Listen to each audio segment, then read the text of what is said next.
আসসালামু আলাইকুম। আজকে আমরা পঞ্চম শ্রেণীর ইংরেজি ইউনিট 3 লিসন 3-4 ল্যাঙ্গুয়েজ ফোকাসের সমস্যাটি সমাধান করব।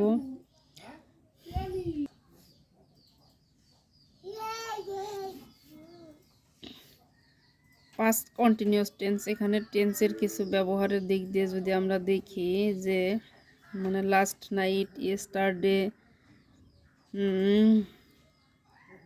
এইগুলো যখন থাকে তখন সেটাকে পাস্ট টেন্স হয়। পাস্ট টেন্সের ক্ষেত্রে যখন we use the past continuous to talk about action happening at a special time in the past.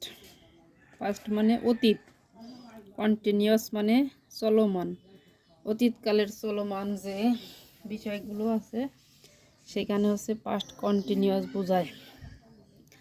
সেই হিসেবে yesterday at 7 o'clock I was walking to school. Yesterday at 8 o'clock my friends and I were sitting in our classroom. এই past continuous টেন্সের যে ব্যবহার, এটা যখন আমাদের পরীক্ষায় আসবে বা আমরা যখন শিখব তখন দুটো জিনিস এখানে মনে রাখবো। একটা হচ্ছে আই,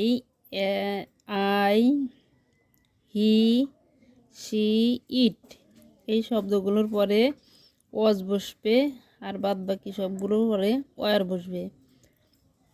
তারপর মূল ভার্ব যেটা থাকবে সেটার সাথে, এক কথায় পাস্ট কন্টিনিউয়াস টেন্সের গঠন।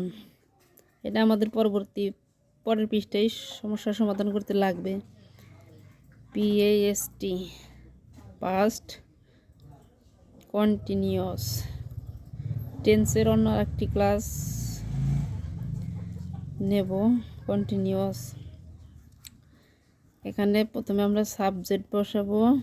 সাবজেক্টের পালে ওয়াজ বা ওয়ার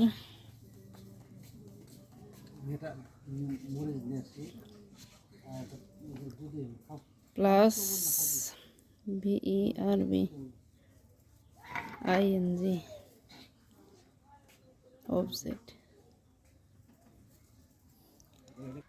এই স্ট্রাকচারটা আমাদের মনে রাখতে হবে। এখন সাবজেক্ট কোনটা, যেমন সাবজেক্ট হচ্ছে আই, তার ভার্ব কি ওয়াজ, আই ওয়াজ। তারপরে মূল ভার্ব কোনটি, আমি দিলাম যে ওয়ার্কিং, ওয়ার্ক, ভার্বের সাথে ING, working, object, I was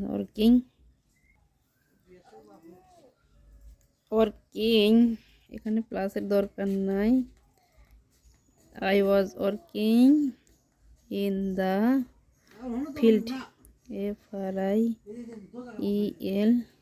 field, আমি মাঠে কাজ করতেছিলাম। আমাদের এই জিনিসগুলো কিন্তু পরবর্তী পৃষ্ঠায় ল্যাঙ্গুয়েজ ফোকাসে চলে আসবে। এই যে এখানে কিন্তু সেম জিনিস।